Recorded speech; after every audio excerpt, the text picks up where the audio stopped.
بسم الله الرحمن الرحیم. طالبان وایي د کوټې شورا یې افغانستان ته انتقال کړي، خو افغان حکومت بیا د طالبانو دا خبر ردوي. اسوشیټډ پریس خبري اژانس په تازه ګویو کې خبر ورکړی چې ښایي طالبانو ځینې مشران له پاکستانه وتلي وي او افغانستان کې مېشت شوي.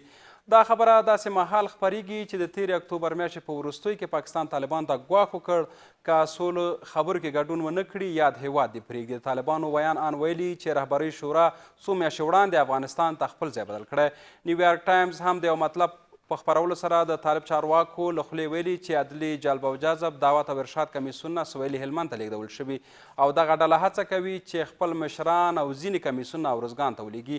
دېخوا ولسمشرۍ وایي هیڅ داسې استخباراتي معلومات دا نه تاییدوي چې د طالبانو شورا د افغانستان ته لیږدول شوي. سلام او درنښت، حنیف صافی یم، تاسو د خبرو تل خپرونې لیدونکي یاست. په دې اړه مو د بحث لپاره د سیاسي چارو شنونکی محمد امین واکمن او سید بشیر بشرمل راغوښتي. تاسو دواړو ته ښه راغلاست وایم.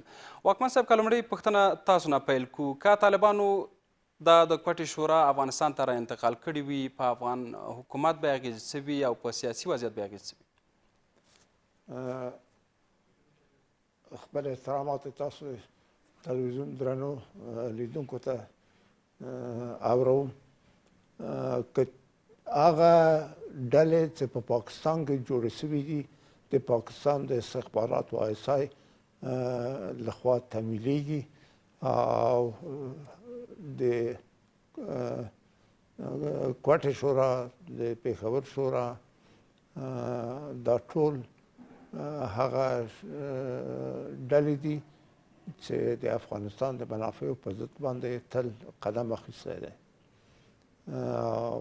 هغه ډلې چې د افغانستان د یو دښمن هیواد پاکستان لخوا جوړې شوي دي او هغه افغانستان ته رالیږدي، هغه د افغانستان د عدم استقرار لپاره مرسته کوي او دا د افغانستان په زیان باندې ده.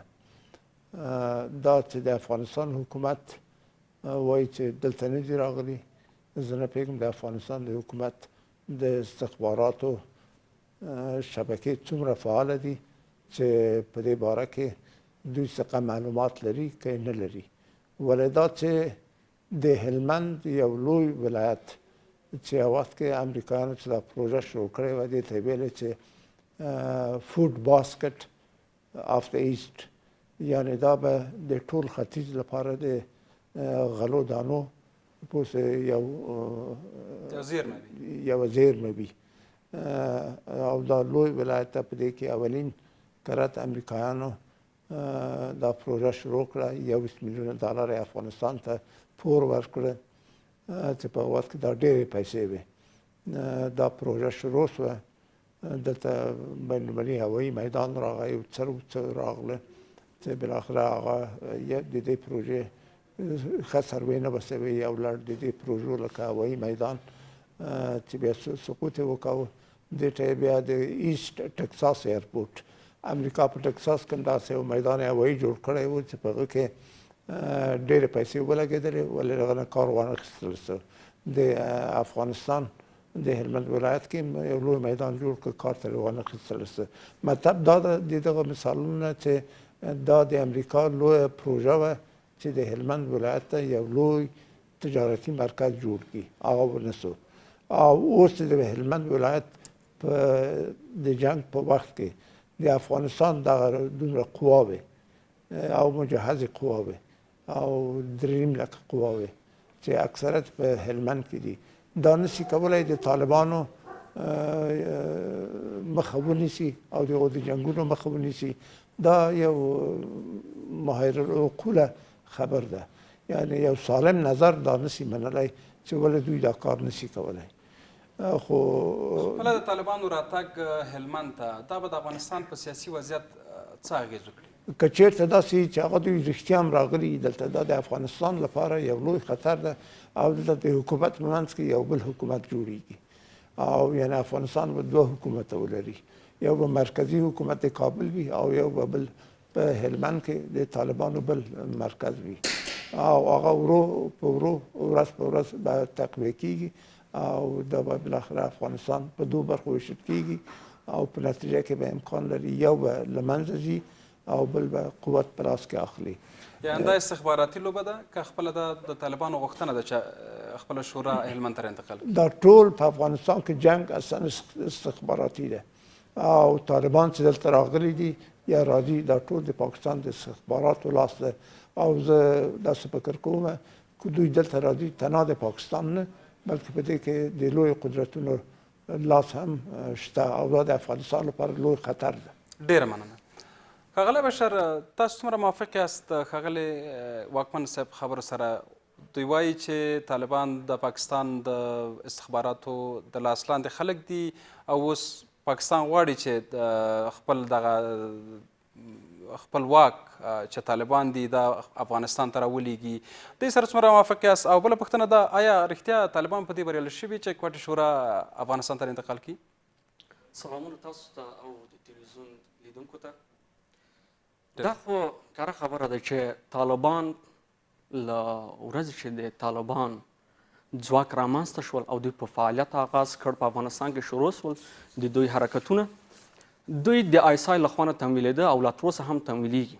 د آیسای په لاس کې دي، په کویټې کې د دوی مرکز دی او تجهیزات چې دوی ته ورکول کېږي ټول د آیسای له خوا نه دي او د پاکستان دولت له خوا نه دي. په دې کې له واکمن صاحب سره موافق یم.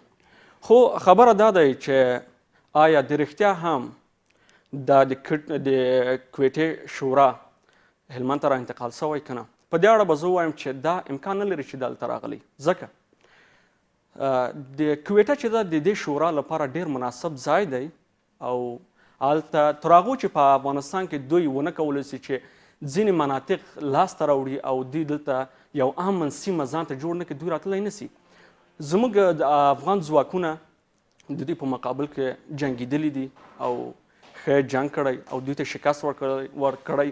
دوی غوښته چې په قندوز کې هم قندوز ونیسي او ځینې نور ولایتونه ونیسي چې په افغانستان باندې فشار ډیر راوړي او د افغان دولت باندې فشار راوړي او ځان ته امن سیمې ځان ته راپیدا کړي په افغانستان کې چې دوی خوشبختانه ونه کولی شول چې داسې سیمې ځان ته یعنې په هېواد کې خپله طالبانو ته اوس دومره ځای نشته چې د امن ساحه طالبانو ته اوسي؟ نه.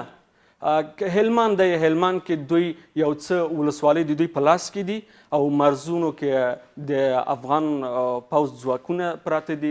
خپله هلمند مرکز چې دوی ډېر کوښښ وکړ چې د هلمند مرکز سقوط کړي او د کویټې شورا دلته را انتقال کړي، خو دوی کامیابه نه سول چې دا کار وکړي او د همدغه لپاره اوس هم داسې یو مسؤل ځای هلمند نه دی چې دلته راسي او تل لپاره دلته پاتې سي او دلته د دوی شورا دوام وکړي. خپله اوس طالبانو ویلي دي چې موږ د شپږ میاشتو راهیسې دې خوا د هلمند شورا را انتقال کړې د کوټ شورا افغانستان ته په خاصه توګه هلمند یادونه کړې ده چې څو کمیسیونونه را انتقال کړي او غواړي چې په ارزګان ته هم دغه لړۍ وغځوي، یعنې یو څه کمیسیونونه او خپل مشران ارزګان ولایت ته راوړي. نو که داسې اوسیږي نو دا خو یو بله فاجعه رامنځته کوي او دا معلوموي چې د افغان حکومت ضعف په ډاګه کوي. دا خبره دی طالبان مخکې له دې چې دلته خپل شورا را انتقال کړي د همدغه تبلیغاتو له لارې غواړي چې عامه ذهنیتونه او د افغان ځواکونو ذهنیت دې ته راواړوي چې یعنې موږ دلته راغلي یو او په وروستی کال چې راځي موږ به خپل فعالیتونه ډیرو او د حکومت ته به افغان حکومت ته به موږ شکست ورکوو او دا به ماتوو. دوی غواړي مخکې له مخکې د تبلیغات رامنځته کړي او دا د دې تبلیغات شاته هم د پاکستان لاس دی. ولې؟ پاکستان په دوه لارو کې باندې پاتې دي.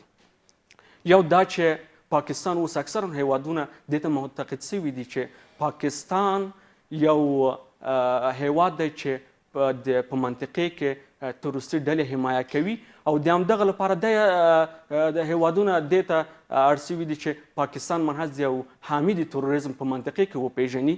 له دې اړخه پاکستان هم متضرر شوی او له بلې خوا نه نوی ډلې چې رامنځته شوي دي په افغانستان کې غواړي وروستی کال کې دوی فعالیت وکړي چې هغه داعش دی. داعش غواړي چې دا پروژه مخکې ویسي او غواړي چې د طالبانو پروژه له دې نه وروسته ختم کړي او له همدغه لپاره غواړي چې اوس دا تبلیغات پاکستان کوي چې یعنې موږ دا شورا له کویټې نه انتقال کړی دی او طالبانو هم دا وایي چې موږ دا انتقال کړی او دا امکان نه لري ځکه لا تر اوسه هلمند او داسې نور ولایتونه د افغانستان ولایتونه داسې یو مسؤون ځای د طالبانو لپاره نه دی چې هغوی دلته راسي خپل برحال فعالیت وکړي او د خپل د کویټې شورا دلته را انتقال کړي. ډیره مننه. ښاغلی واکمن، که هلمند ولایت طالبانو ته منځی نه وي، خپله چارواکو ویلي دي چې د کابل په چهاردوګیر کې حتی په لاسهاوو د طالبانو مرکزونه شتون لري، نو هلمند به ولې دومره دوی ته داسې د اوسېدو ځای نه وي او امن ځای به نه وي؟ د دې ځواب به د لنډې دمې نه وروسته راکړي راته. تر نو لیدونکو لنډه دمه اخلو، پس له دمې بیا هم زموږ ملتیا وکړئ.